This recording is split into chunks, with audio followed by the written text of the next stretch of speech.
देखो बताओ सबसे पहली बात, सर सीएसआर कमेटी किसको एप्लीकेबल है? सीएसआर कमेटी, सर इसकी हैंडराइटिंग बहुत अच्छे से लिखना, स्क्रिबल फेयर नोट्स आप बाद में अलग से लिख लेना और स्क्रिबल में अच्छे से लिखना ताकि आपको बाद में पढ़ने का मन करे अच्छे से। सर एप्लीकेबिलिटी में मेरी बात ध्यान से सुनो, सीएसआर कमेटी किसको एप्लीकेबल है? सर दुनिया में सबको सीएसआर कमेटी एप्लीकेबल है? नहीं सर, एक लिमिट है। सुनना मेरी बात ध्यान से। सर अगर एक कंपनी है, every company which has net worth more than equal to 500 crores,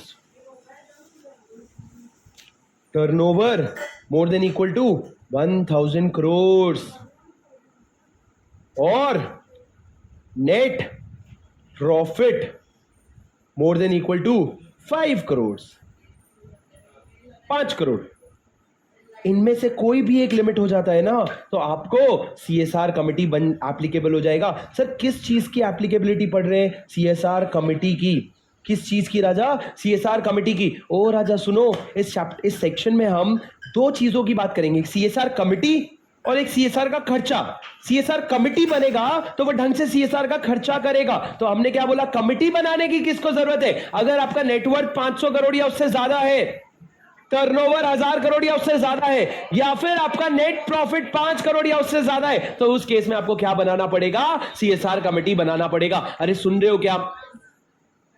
public company हो, प्राइवेट कंपनी हो, हमको घंटा फर्क नहीं पड़ता। हमने पेड अप शेयर कैपिटल नहीं लिखा, हमने लिखा नेटवर्थ। सर सबसे पहला सवाल, what is net worth? Asset minus, वाह Aadi, you are so smart. Sir हम तो लॉ पढ़ रहे हैं ना, तो लॉ अपने हिसाब से नेटवर्थ को डिफाइन किया है। लिखो सर नेटवर्थ का डेफिनेशन। नेटवर्थ का डेफिनेशन कुछ इस तरीके से लिखो, 4 चीजें ऐड होगी, 3 चीजें लेस होगा और 2 चीजें इग्नोर होगी, तब जाके नेटवर्थ आएगा। बोले एसेट माइनस लायबिलिटी, ये ले रख ले, और कुछ बोल देते सर एसेट माइनस लायबिलिटी क्यों बोले sir? Equity plus reserves and surplus हो जाता, क्यों मेहनत की इतना? सर एक ही बात है, आपको थोड़ी पता, हम तो अकाउंट्स भी पढ़ रखे, आप हमारी एक्सपर्टीज जानते नहीं हो अभी। सुनो सर नेटवर्थ का डेफिनेशन जो है ना वो आपके 2 क्लॉज 57 में दिया हुआ है। 2 क्लॉज 57 में दिया हुआ है। मेरी बात एकदम ध्यान से सुनना। सर आपका जो डेफिनेशन था लगभग वही है। सर 4 चीजें ऐड क्या करोगे? सबसे पहला पेड अप शेयर कैपिटल, मतलब इक्विटी से शुरू कर रहे हैं अपन, उसमें अपन ने सारे रिजर्व्स ऐड किए, ऑल रिजर्व्स, जितने भी रिजर्व्स हैं सारे ऐड कर दो। उसके बाद सर अगर आपके प्रॉफिट एंड लॉस अकाउंट में कोई बैलेंस है तो प्रॉफिट एंड लॉस अकाउंट का बैलेंस डेबिट बैलेंस हो या क्रेडिट बैलेंस हो उसको एडजस्ट कर लो। मजे की बात, एसपीए भी ऐड कर लो। क्या कर लो? एसपीए भी ऐड कर लो, क्योंकि आप क्या कर रहे हो सर? असेट माइनस लायबिलिटी ही कर रहे हो एक तरीके से। पर 4 चीजें क्या है बताओ? पेड अप शेयर कैपिटल, सारे रिजर्व्स, एसपीए भी आएगा, पीएनएल का बैलेंस भी आएगा, पर उसमें लेस करोगे 3 चीजें। पहला एक्यूमुलेटेड एक्सपेंसेस, एक्यूमुलेटेड लॉसेस। आपके कोई भी एक्यूमुलेटेड लॉसेस है सर, आइडियली तो एक्यूमुलेटेड लॉसेस पीएनएल में एडजस्ट हो जाएगा, पर फिर भी उन्होंने बोला अगर क्वेश्चन में अलग से दिया है तो एडजस्ट कर। दूसरा डेफर्ड एक्सपेंडिचर। सर आपको पता है डेफर्ड एक्सपेंडिचर क्या होता है? क्या होता है? क्या होता है डेफर्ड एक्सपेंडिचर? एक खर्चा जो अभी कर दिया है पर उसको इस साल बुक नहीं करेंगे, या तो स्प्लिट करके बुक करेंगे या फिर अगले साल बुक करेंगे, उनको क्या कहते हैं? Deferred expenditure. हमने बोला हटा सावन की घटा, हमने बोला ये फालतू चीजें हमको अपने इसमें नहीं चाहिए नेटवर्थ में। और तीसरा sir miscellaneous expenses not written of.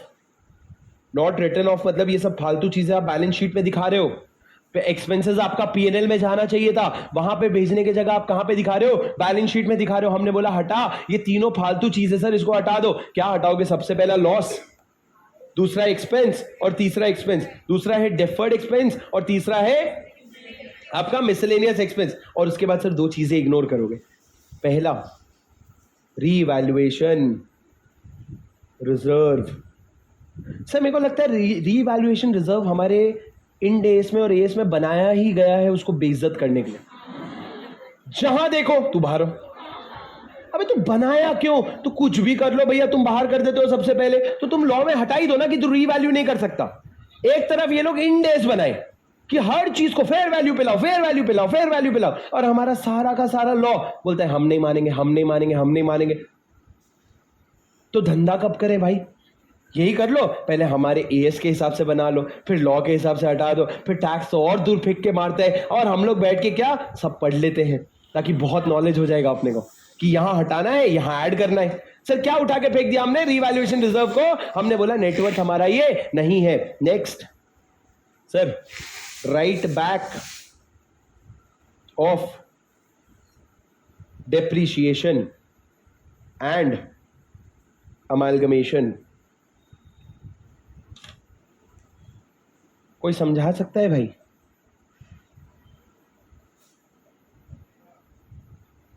मैं आपसे रिक्वेस्ट करूंगा, ये चीज एक बार आज आप जय सर से पूछना, मैं आपको समझाता हूं, पर I think he will be in a better position to explain with an illustration if at all उनका टाइम परमिट करता है तो। पर एक बार पूछना राइट बैक ऑफ डेप्रिसिएशन क्या होता है सर, और सर को कॉन्टेक्स्ट दे देना। ऐसा नहीं कि मैं सर को टेस्ट करने बोल रहा हूं, मैं बोल रहा हूं सर को बोलो एक बार आपको समझाएंगे क्या होता है, क्या है right back of depreciation. Sir right back मतलब बहुत सिंपल होता है। डेप्रिसिएशन में मैंने अगर डेप्रिसिएशन इज एन प्रॉफिट, तब मुक्का मारे है। Depreciation is an expense, expense को आप क्या करते हो? राइट ऑफ करते हो। मान लो आपने डेप्रिसिएशन ज्यादा लगा दिया, तो आप क्या करोगे? उसको राइट बैक करोगे। वो राइट बैक अगर कुछ हो रखा है तो उसको अपन क्या कर देंगे? इग्नोर कर देंगे। पर सवाल यह है कि राइट बैक बैलेंस शीट में आ कहां से रहा है? क्योंकि यहां पे एडजस्टमेंट हो रहा है या इग्नोर करने की बात हो रही है, मतलब कहीं तो बैलेंस शीट में आ रहा है, तभी हम उसको इग्नोर कर रहे हैं। सवाल यह है इग्नोर क्यों हो रहा है, बैलेंस शीट में आ कहां से रहा है? इसके लिए आपको अकाउंटिंग एंट्री समझनी पड़ेगी राइट बैक ऑफ डेप्रिसिएशन की। लॉ में तो इतना काम हो जाएगा, क्वेश्चन में नेटवर्थ दे देता है। कंपनी का नेटवर्थ है 550 करोड़, तो तुमको पता है 500 करोड़ से ज्यादा है, तो मैं क्या कैलकुलेट करेगा? मैं उसका सीएसआर कमेटी का वो कैलकुलेशन करेगा। पर यहां पे sir right back of depreciation आता है। Right back is basically reversing the expense. क्या कहा मैंने?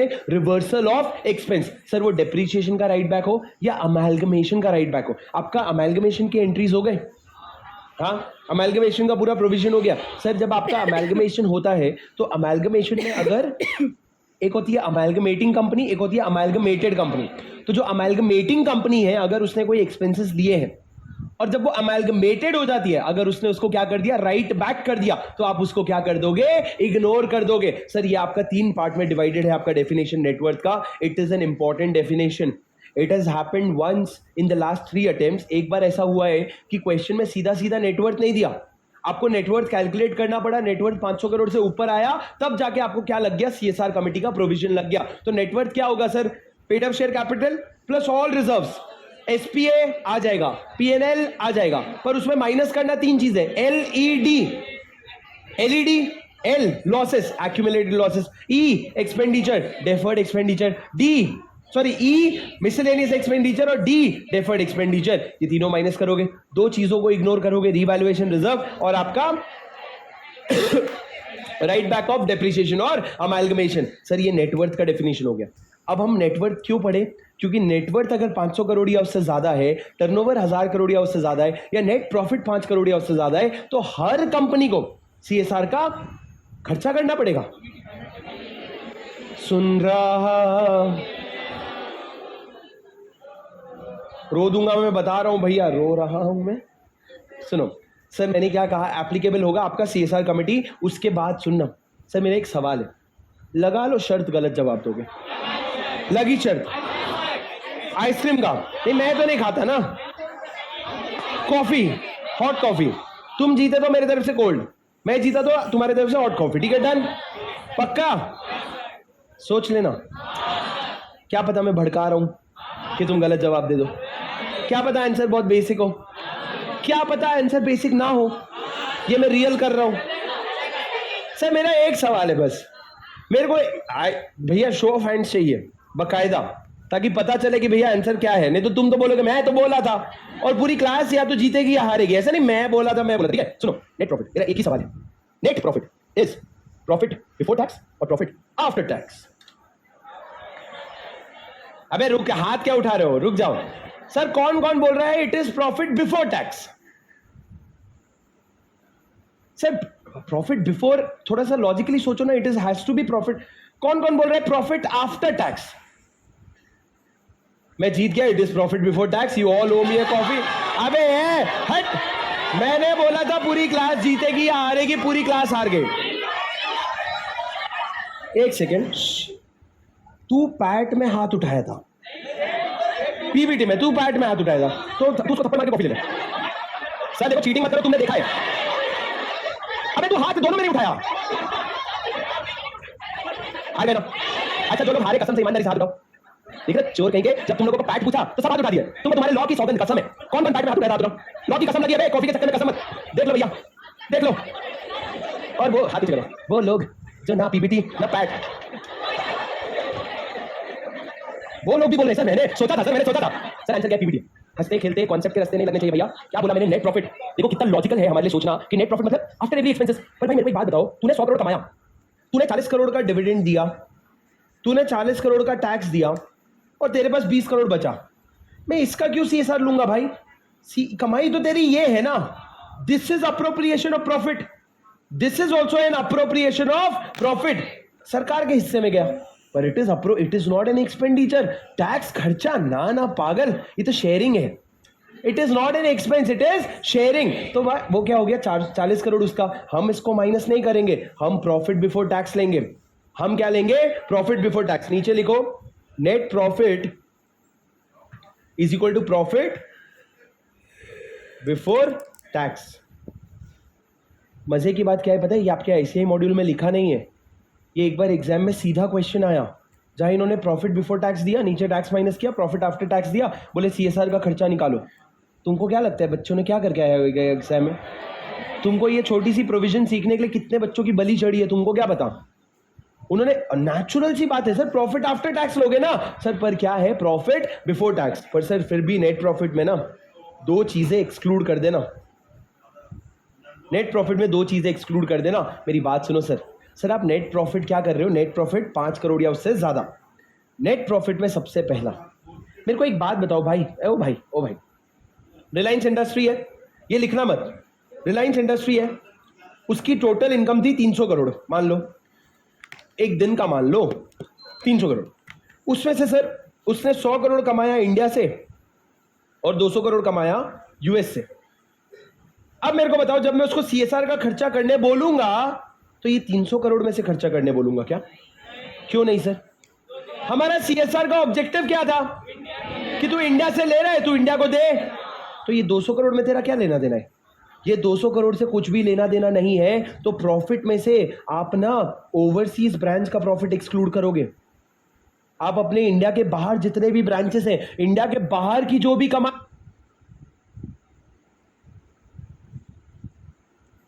उसकी टोटल इनकम थी 300 करोड़, मान लो एक दिन का, मान लो 300 करोड़।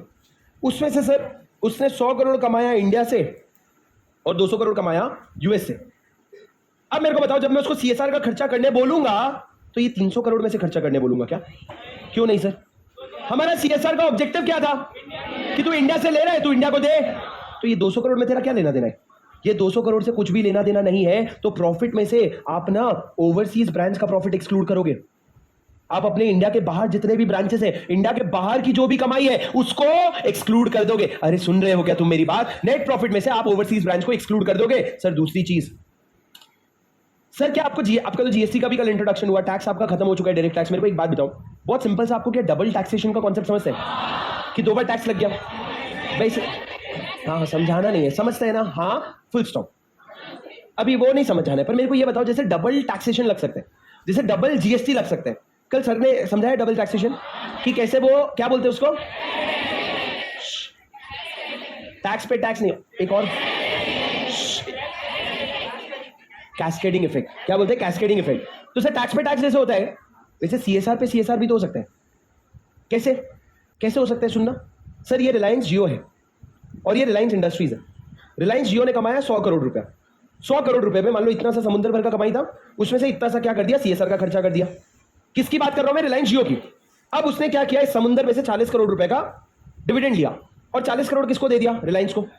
सर मेरे को बताओ, ये 40 करोड़ रुपए जो है, क्या इस पे सीएसआर का खर्चा हो चुका है? हाँ। पूरे प्रॉफिट में पहले सीएसआर का खर्चा हो चुका है और बाकी बचा हुआ में से 40 करोड़ आपने रिलायंस को दिया। अब रिलायंस का नेट प्रॉफिट में 300 करोड़ था, 300 करोड़ में 260 करोड़ तो उन्होंने कमाया था और बाकी 40 करोड़ क्या था? रिलायंस जियो का डिविडेंड। अब मेरे को लॉजिकली बताओ, सीएसआर का खर्चा मैं ये 300 करोड़ पे करूं कि ये 260 करोड़ पे करूं? क्यों 260 सर? क्योंकि ये 40 करोड़ पे ऑलरेडी सीएसआर का खर्चा हो चुका है। अगर तुम वापस करने बोलोगे तो सीएसआर पे सीएसआर हो जाएगा। तो हमने बोला हमको करने की जरूरत नहीं है, तो आप नेट प्रॉफिट में से एक्सक्लूड कर दो डिविडेंड। नेट प्रॉफिट में से एक्सक्लूड कर दो क्या? डिविडेंड। सर वो डिविडेंड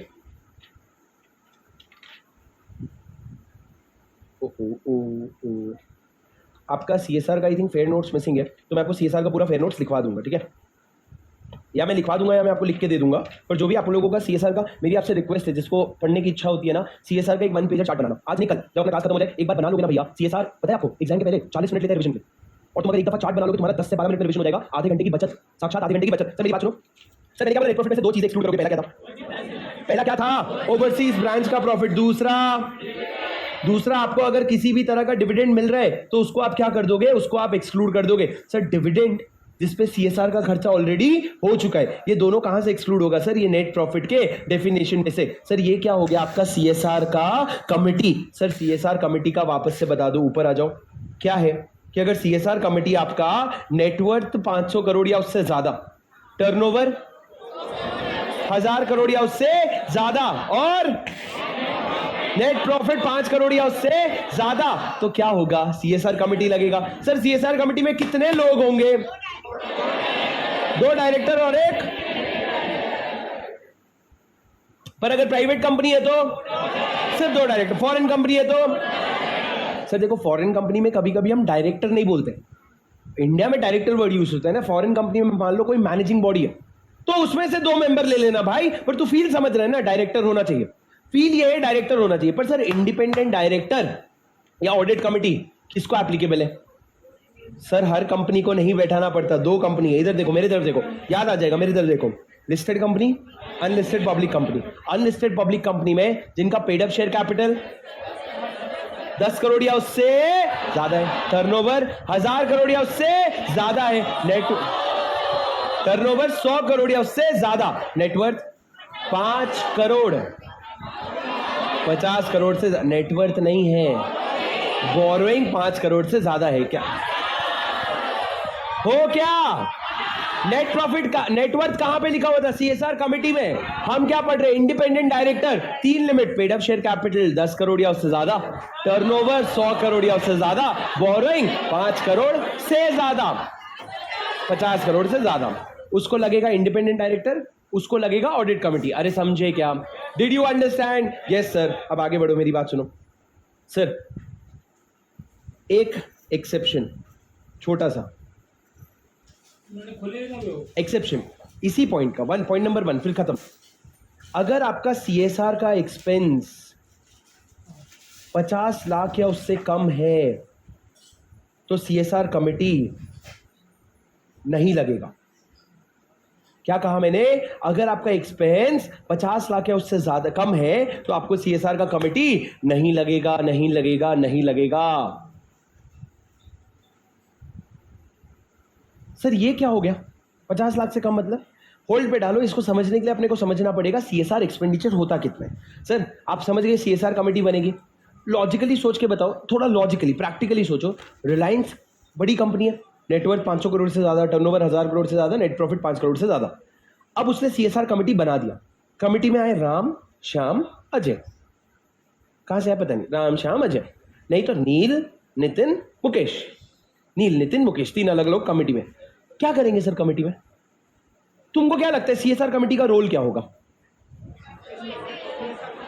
सर उनका रोल ये होगा, ये सोचना कि मेरा क्या ये खर्चा मैं कहां करूंगा। तो मैं बनाऊंगा एक सीएसआर पॉलिसी।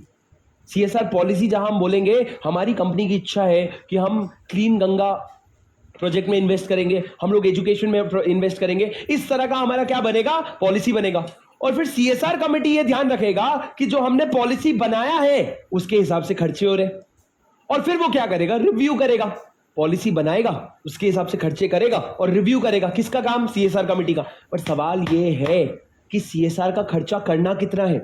देखो sir, point number 2, CSR expenditure. Sir ध्यान से सुनना, CSR एक्सपेंडिचर कितना होगा?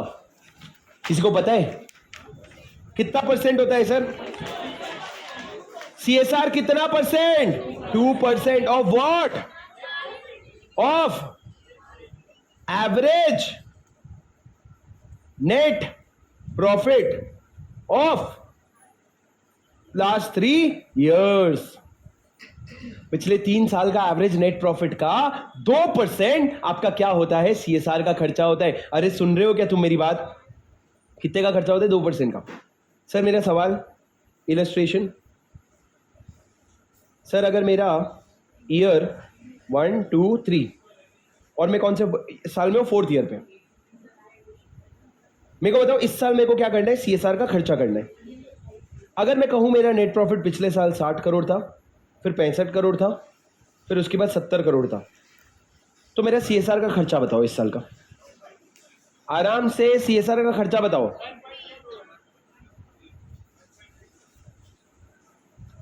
आराम से निकालो। 1.3 करोड़। सोच लो भैया। Sir, oh sir, black T shirt, black shirt जो है उसके बाजू में जो शर्ट, सर हाँ एक बार खड़े हो जाओ। सॉल्व किया? क्या कर रहा है? नहीं तो इतना देर से क्यों लिख रहा है? हाँ, सॉल्व क्यों नहीं कर रहा है? ये आंसर निकाल दिया तो सॉल्व अभी तक शुरू नहीं किया है, क्यों ऐसा? हाँ, क्या कैलकुलेशन कर रहा है बता? हाँ कर, बता कैसे होगा? जोर से बोलना। हाँ तो निकाल ना, जल्दी आंसर दे ना। बैठा किससे पूछ के? ओए किससे पूछ के बैठा? स्कूल हुआ है 10th स्टैंडर्ड तक पढ़ाई करी है? ढंग के स्कूल में गया था? मैं बात कर रहा हूँ तो बैठ जाएगा? जान दे भाई, मैं ठेका ले रखा हूँ तुम्हारा। जा बैठ, बैठ आराम से बैठ जा। सुनो सर, 60 65 70 करोड़ एवरेज क्या आएगा? एवरेज नेट प्रॉफिट आएगा 65 करोड़। एवरेज नेट प्रॉफिट उसका 2% निकालोगे 1.3 करोड़, आपको क्या आ जाएगा? CSR का खर्चा आ जाएगा। क्या आ जाएगा राजा? CSR का एक्सपेंडिचर। ये क्या आ गया? 1.3 करोड़। 1.3 करोड़ का CSR एक्सपेंडिचर, समझ लेना। अब मेरे को एक चीज बताओ सर, ये 1.3 करोड़ खर्च करना है, मेरे को बताओ कि क्या मेरे को CSR कमेटी बनाने की जरूरत है?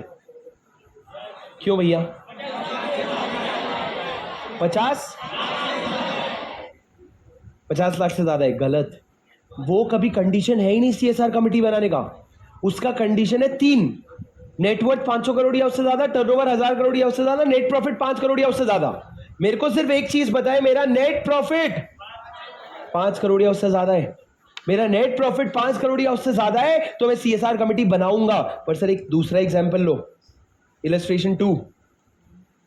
सर ईयर 1 2 3 मेरा नेट प्रॉफिट सुनना, 20 करोड़, 40 करोड़, 60 करोड़, नहीं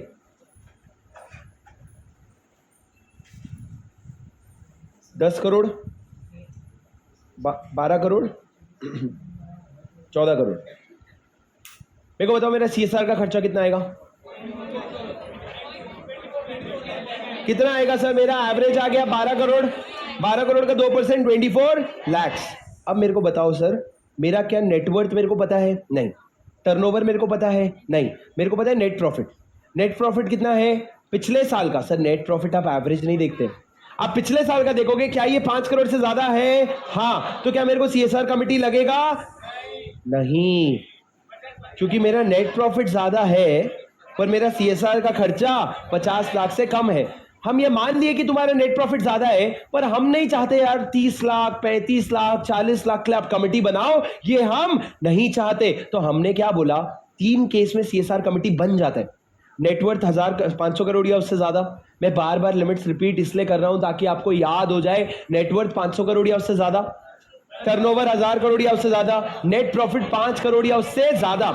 एक चीज ऑब्जर्व कर लो, तीनों लिमिट्स में मोर देन इक्वल टू है, कहीं पे भी मोर देन का फटका नहीं पड़ा है, तो नॉर्मल लिमिट्स है।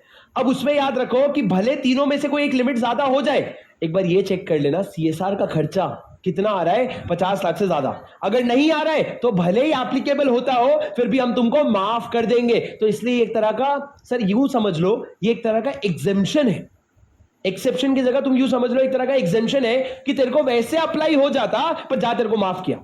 अरे समझ रहे हो क्या? यस सर, ये क्या हो गया? ये आपके सीएसआर कमिटी और सीएसआर एक्सपेंडिचर हो गए सर। सीएसआर एक्सपेंडिचर कितना है? 2% of the average net profit. पर अब मेरा एक सवाल है सर, ये देखो सर, अच्छा ऊपर एक बार आ जाओ सर, ये जहां पे आपने ये 3 लिमिट लिखे थे, नेटवर्थ, टर्नओवर और net profit, average net profit. पर अब मेरा एक सवाल,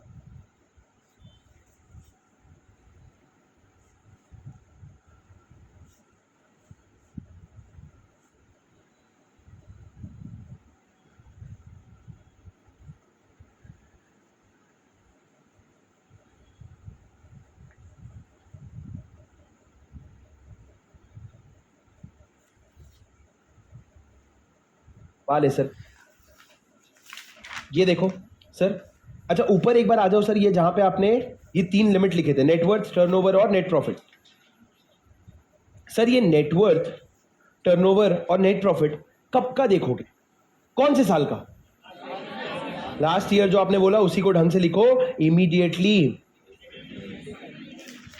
preceding financial year, immediately preceding financial year.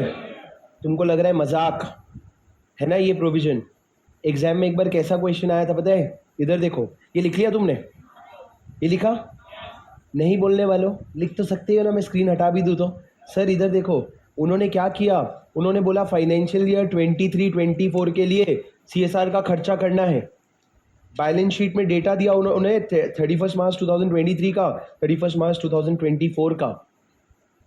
60% बच्चा ये डेटा यूज करके आया है, पर ये डेटा यूज करते तो आंसर आता सीएसआर कमेटी नहीं लगेगा।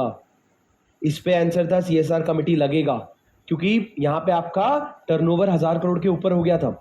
यहाँ पे आपका बैलेंस शीट में पीएनएल, आपका जो नेटवर्थ है वो 1000 करोड़ के 500 करोड़ के ऊपर हो गया था। तो सर ये जो छोटा सा फर्क है ना, ये एग्जाम में इतना अच्छे से क्लिक नहीं करता, पर लॉजिकली सोचो भाई, मेरे को अगर फाइनेंशियल ईयर 23-24 में खर्चा करना है तो खर्चा तो मेरे को साल के बीच में करना है। साल के एंड होने का डेटा का वेट कहां से करूं मैं? मेरे पास जो लेटेस्ट डेटा है वो यूज करूंगा मैं, और लेटेस्ट डेटा मेरे पास 31 मार्च 23 का है। तो इमीडिएटली प्रीसीडिंग फाइनेंशियल ईयर का डेटा आप देखोगे और उसके बेसिस में सीएसआर कमेटी बनाओगे या नहीं बनाओगे? अरे सुन रहे हो क्या? हां सर, अब देखो सर, पॉइंट नंबर 3 राजा, सीएसआर एक्सपेंडिचर आपको करना था। क्या करना था? CSR expenditure. मान लो एग्जांपल ले लो कि मेरे को सीएसआर एक्सपेंडिचर करना था 100 करोड़ का।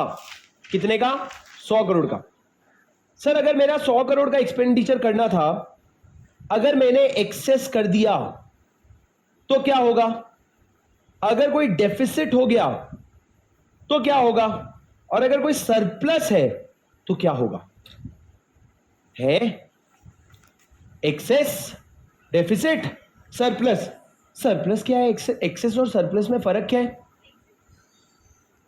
सर सबसे पहले बात करते हैं, सुनना मेरी बात ध्यान से। Sir sir sir sir sir company को 100 करोड़ का क्या करना था? सीएसआर का खर्चा एक साल में। कंपनी ने क्या कर दिया? 100 करोड़ की जगह 120 करोड़ का खर्चा कर दिया। क्यों सर, इतना दानी है?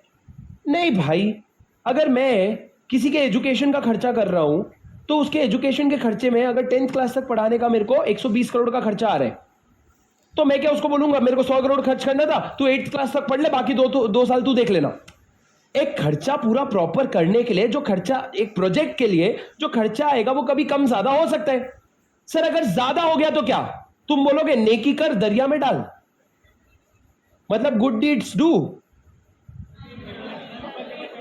And then forget. दरिया में एंड देन फॉरगेट मतलब क्या? अच्छी चीजें करके भूल जाओ? नहीं भैया, पैसे हैं। तूने कितना बोला था? 100 करोड़। मैंने कितना खर्चा किया? 20 करोड़। तो मेरा एक्सेस कितना हो गया सर? एक्सेस हो गया।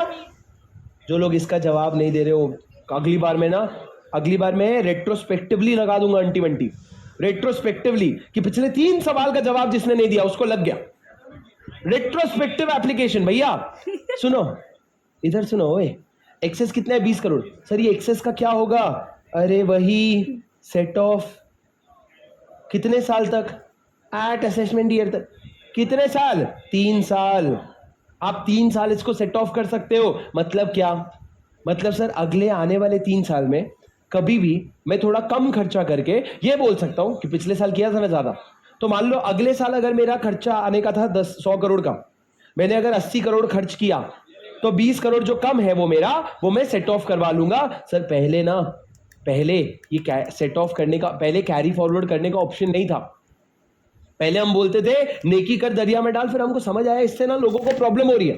आज अगर मान लो मेरे को एक 100 करोड़ का खर्चा करना था, मेरे को एक बिल्डिंग बनाना रहा, तो बिल्डिंग में अगर मेरे को 120 करोड़ लग रहा है तो लगने दे, तू 20 करोड़ खर्च कर दे, तू अगले साल क्या कर लेना, सेट ऑफ कर लेना, हमको कोई प्रॉब्लम नहीं है। और अगर सर डेफिसिट हो गया तो डेफिसिट का मतलब क्या है, मेरे को खर्चा कितना करना था 100 करोड़, मैंने फर्ज करो मैंने खर्च किया 70 करोड़, कितना खर्च किया 70 करोड़, मेरे को बताओगे डेफिसिट कितना है, डेफिसिट है 30 करोड़, क्या करेंगे सर उसका, आप अगले साल 30 करोड़ ज्यादा खर्च कर देना। अगर ऐसा बोलते तो लॉ बहुत अच्छा होता, अगर हम ऐसा बोलते कि 30 करोड़ कोई बात नहीं अगले साल, घंटा तू 30 करोड़ रखा कैसे अपने पास बे, देखो बोला था ना इज्जत से 100 करोड़ खर्चा करने के लिए, अच्छा नहीं हुआ 30 करोड़, एक काम कर, हम एक फंड बनाएंगे जिसका नाम है शेड्यूल 7 फंड।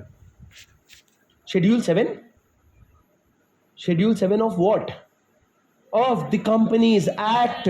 सर शेड्यूल 3 जैसे है, जैसे शेड्यूल 3 है ना जनरल गाइडलाइंस, वैसे आपका एक शेड्यूल 7 है।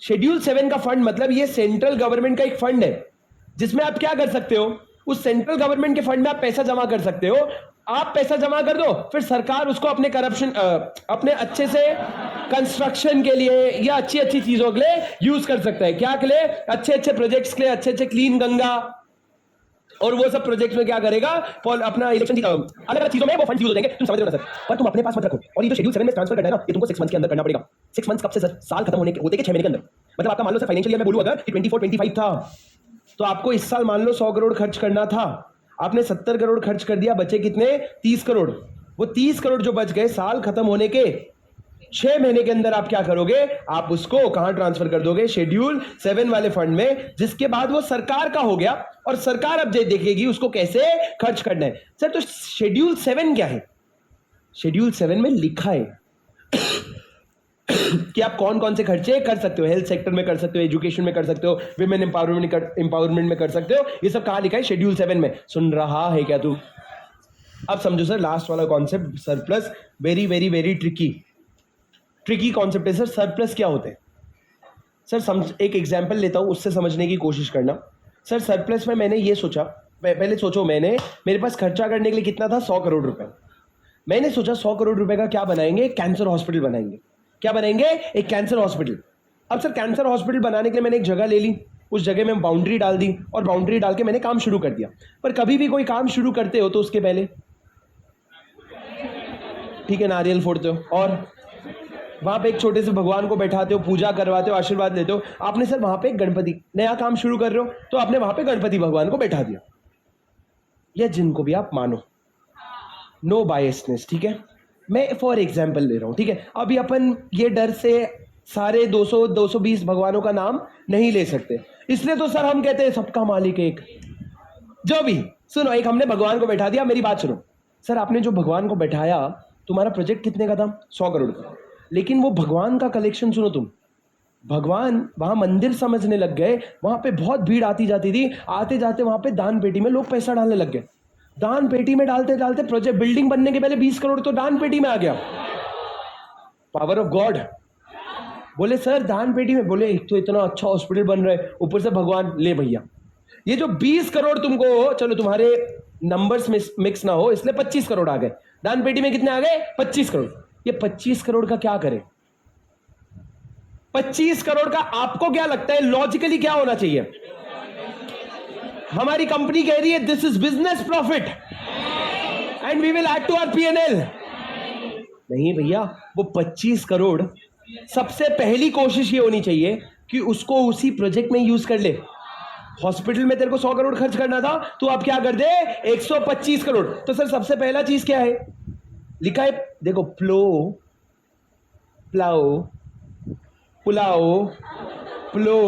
Back to the same project.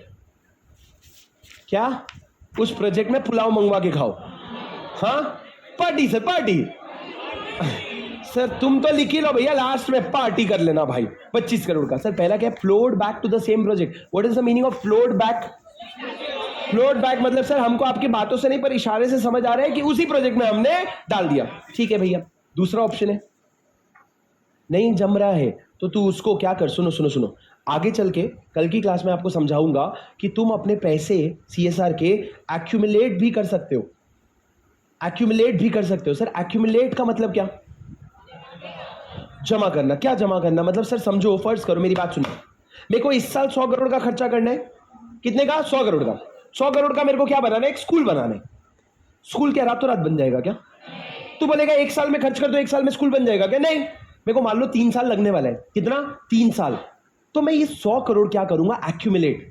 मैं क्या करूंगा? 100 करोड़ में से 30 करोड़ इस साल खर्च करूंगा, बाकी के 70 करोड़ मेरे को कोई शेड्यूल 7 वाले फंड में नहीं डालना है। मेरे को क्या करना है? रखना है, क्योंकि अगले साल भी खर्चा होगा, उसके अगले साल भी खर्चा होगा। तो लॉ तुमको एक ऑप्शन देता है कि तुम चाहो तो एक्यूमुलेट भी कर सकते हो। तो अगर एक्यूमुलेट कर रहे हो तो ये जो तुमको सरप्लस का पैसा आया ना 25 करोड़ का, इसको तुम क्या कर लेना?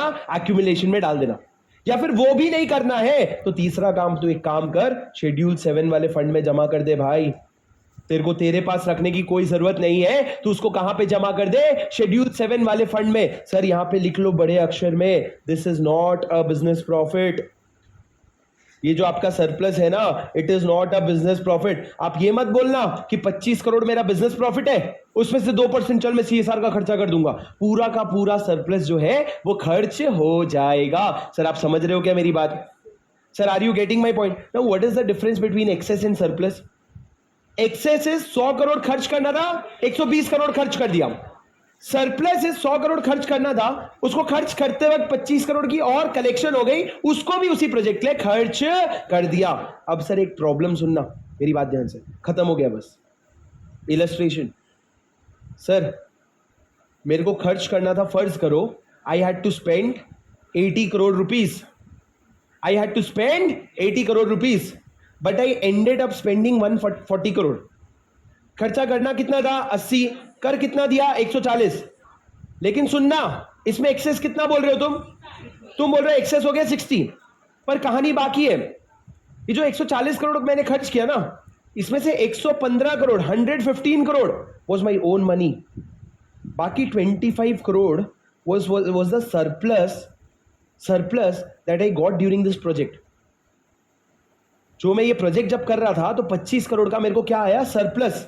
तो 25 करोड़ सरप्लस का खर्चा किया और 115 करोड़ मैंने अपने जेब से खर्चा किया। अब तुम मेरे को बताओ इसमें एक्सेस कितना है जो मैं आगे सेट ऑफ करूंगा? अब आपका एक्सेस 60 करोड़ नहीं है, आपका एक्सेस हो गया 35 करोड़। 35 करोड़ कैसे सर? तेरे को खर्चा करना था 80, तूने खर्च किया 115। सर ये 25 भूल जाओ, ये तो तेरे को वैसे भी खर्च करना था। एहसान किया क्या मेरे पे खर्च करके? नहीं, वो तो तेरे को वैसे भी खर्च करना था। तो सर ऊपर जहां पे आपने एक्सेस लिखा है वहां पे लिखो ब्रैकेट में, excess shall not include surplus. Excess में सरप्लस नहीं आएगा। तुम ये मत बोलना वो 25 करोड़ मैंने खर्च करके तुम पे एहसान किया है, अगली बार मैं उसको सेट ऑफ मांगूंगा घंटा। It is not sir, excess surplus is not considered as excess. हाँ मैंने वही बोला, surplus is not considered as excess, मतलब excess will not include surplus, वही बात है। हाँ भाई तुम लिख के ना घर जाके रिसर्च करना, ठीक है? और अगर मैंने गलत बोला भी तो तुमको सही समझ आ गया ना क्या, कि जो मंदिर में चैरिटी मिला था वो तो चुपचाप बिजनेस अपने उसमें खर्च कर देना, उसको गिनाने की जरूरत नहीं है। पर सर इधर देखो, पॉइंट नंबर 4 डालो। सर छोड़ दूं? भाई मेरी क्लास देखो, मैं आपको नेचुरली बता रहा हूँ, विशाल सर की क्लास 5 से 7 मिनट लेट होगी। तुम अगर मेरे को बोलोगे 5 से बच्चों का मैसेज आया सर क्लास लेट शुरू करो, अगर मैं 11:30 बजे क्लास शुरू करा और तुम फिर बोलोगे एकदम टाइम पे भी छोड़ दो, फिर बोलोगे संडे को क्लास भी मत लो, फिर सर टाइम के पहले क्लास खत्म भी कर दो, संडे ले लूँ? कौन कौन स्टूडेंट है हाथ उठाओ, संडे ले लो क्लास। क्या बात कर रहे हो, इतना बुरा जा रहा है तुम्हारा संडे? वैसे भी हम आ रहे हैं। अच्छा हाथ नीचे करो, कौन कौन बोल रहे संडे क्लास मत लो? अबे तुम लोग ऐसा छोड़ो, तुम लोग इतने कम हो कि यूआर में ऐसा मान सकते हैं यूआर पास हो गया। Unanimous resolution, Sunday class, Sunday class होगा। मेरी बात सुनो, मैं आपको पहले से बता दे रहा हूं मेरी क्लास का टाइमिंग सेम रहेगा। सुन लो, मेरी क्लास का टाइमिंग सेम रहेगा। अच्छा एक सेकंड, हाँ सर मैं आप लोगों को, चलो छोड़ो 4 पॉइंट नहीं दिखा रहा हूं, मेरी बात सुनो। सर मैं आप लोगों को बता दूं, जिनका जीएसटी शुरू हुआ है अभी शुरू के 10 दिन आप लोगों के बहुत लाइट रहने वाले हैं। वो 10 दिन आपका असेट है। आप लोगों को कोई डीटी का बैकलॉग है, कोई और सब्जेक्ट का बैकलॉग है, लॉ का बैकलॉग है, कुछ राइटिंग प्रैक्टिस बचा है, दिन में आपको समय मिल जाएगा। सर को 10 दिन लगेगा तुम्हारे साथ रिदम बनाने में, जैसे हमको लॉ की शुरुआत के 10 दिन में, अकाउंट की शुरुआत के 10 दिन में लगे थे। वो 10 दिन आपका असेट है। वो 10 दिन में आपको जो आप सोचते थे ना एक दिन आएगा मैं फ्री रहूंगा, शायद जीएसटी की क्लासेस भी नहीं होगी शुरू के 2 हफ्ते, ठीक है? तो आप लोग क्या कर लेना, आप लोग उसको पढ़ लेना। सुन लो, मैं अभी भी तुम लोगों का संडे क्लास नहीं ले रहा हूं, मेरे को जरूरत नहीं है। क्यों ले रहे हैं तुम लोग? एक काम कर, एक सेकंड बैठो तो सही। क्या बोले? अच्छा सर, अच्छा ठीक है, गुड आइडिया। सुन लो भैया, सुन लो, गुड आइडिया। अगर बाकी क्लासेस अनाउंस हो रहे हैं तो रख लेंगे, नहीं अनाउंस हो रहे तो नहीं रखेंगे, क्योंकि आगे चल के ये ना हो कि संडे को सिर्फ मैं मेरी क्लास के लिए बुला रहा हूं, बाकी ठीक है, डन, गुड आइडिया। आप लोग मेरे को सैटरडे बता देना, तो उस हिसाब से संडे को अपन रख लेंगे, ठीक है? मेरी बात सुनो सर, राइटिंग प्रैक्टिस करो, ठीक है, डन, वो भी कर लेंगे। मेरी बात सुनो सर, मैं दे रहा हूं सर, कल फेयर नोट्स का चेकिंग होगा शुरू के 15 मिनट, सॉरी लास्ट के 15 मिनट। सिर्फ मेरे को चैप्टर नंबर उसमें 7 और अभी तक का 9 देखना है, 15 मिनट सर, मैं दे रहा हूं सर। सर आप लोग लिख के आएंगे तो हम फंसेंगे, हम लिख के आएंगे तो कोई चेक नहीं करेगा। कल आप लोगों के फेयर नोट से चेकिंग होगा सर। इसका